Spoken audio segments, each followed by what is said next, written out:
Ajajaa waraana Abaa Shanee zoonii kibbaa fi koree giddu galeessaa Abaa Shanee goolichi dheengee karaa nagaan qabsaa'uuf uummatatti dabalame. Goolichi Keeniyaa turus guyyaa har'aa bakka hooggantoonni olaanoo mootummaa fi abbaan gadaa fi jaarsi biyyaa argametti buufata xiyyaaraa idil addunyaa booleetti simannaan taasifameefii jira. Tibba darbee Abaa Shaneen maqaa uummata Oromoon qabsaa'aa ture murna shororkeessaa TPLF waliin nan qabsaa jedhee taanee akka karaa nagaan qabsaa'uuf gara biyyaatti dhufes hime. Lolli Oromoo jidduu jiraachuun qabu is jedhu waan kana manuufi kana malee yeroo kun yeroo biyyi kun biyyi keennin humni biraa kan maqaa addaatiin uf baasee biyyi kana gara waraanaatti geessaa jiru waan horateef yeroo kan keessatti ammoo nu takka ilmaan Oromoo taane yeroo haala kana kan keessatti Oromoo wariin hojjechuu dadhabuun qaaniidha fafaadha. Qabsichi siyaadaaf fedhii uummata bal'aa jiddu galeessaa kan hin godhanne ta'uu isaa gara biyyaatti deebi'uuf murteessuu himan. Kaayyoo kaleessa mana baaneefiti miti gara abaarsaatti kan dhugeessu waan uummati Oromoo akkaan balaaleffatu uummati Itoophiyaas balaaleffata. Kanaafi tokko wanti warjuntaa waliin nu qabsiisu gonkumaa hin danda'amu. Inni kunini fedhii fi dantaa fi humna uummata Oromoo keessaa ufaquu ta'a jechuudha. Jaalala uummata Oromoo irraa qabaachaa turan sana ofitti hadheessuun yoo gara badiitti geesse malee gara eebbaa fi jireenyaaf jiruutti waan hin geessineef dhimma gara fuulduraatti hojjetamuuf malu murtoo fi fedhii mootummaatiin malee murtoo kootiin qofa miti. Waggoota 29 booda gara biyya abbaa kootti deebi'es jedhan. Namni akka bineensaa barabaraan bosona hin jiraatu yoo dogoggortees of ilaaluun barbaachisaadha jedhan.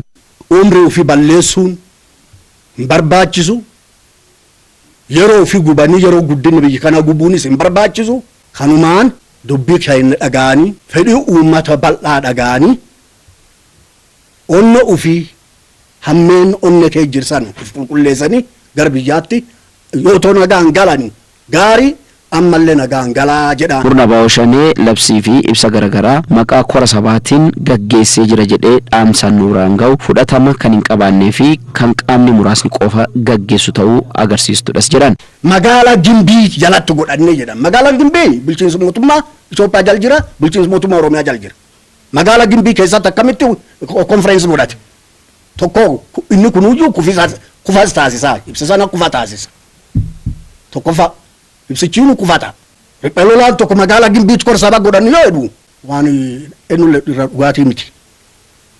Inni kunin namootuma murtaa'uudhaatti wal ga'ee yaada akkasii baasee namoota immoo tarii imeejii karaa nagayaa qaban maqaa yakkuudhaaf warri dhaabbii hamaa qaban walii galanii isaan dhaabbii madaalaa waa jiddu galeessa godhatan qaban duubatti dhiibuuf qabsoo irra dhiibuudhaaf.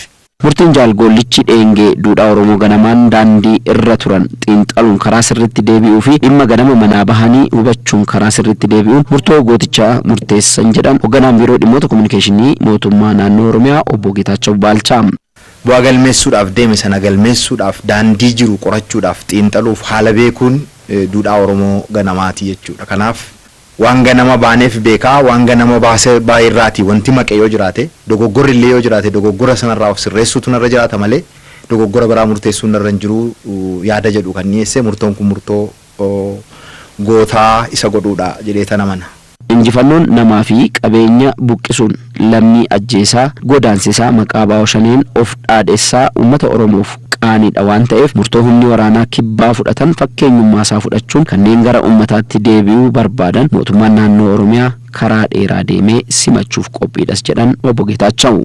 Kaleessa uummata Oromoo kan ajjeese, kaleessa uummata Oromoo kan qaama hir'ise, kaleessa uummata Oromoo kan darareef qeedhaa kan balleesse har'allee deebinee waliin qabsoofna jettanii yaadaa jirtanis yoo jiraattan ammas akka kaleessa mootummaan naannoo Oromiyaa karaa nagaatiin biyyatti deebitanii naannoo keessanitti uummata keessanitti deebitanii uummata keessan ofitti araarsitanii uummati keessanis isiniin araaramuudhaaf uummata qophee qabu waan ta'eef qabsoo karaa nagaa akka itti fuftan ammallee irra deebinee waamicha gochuudha.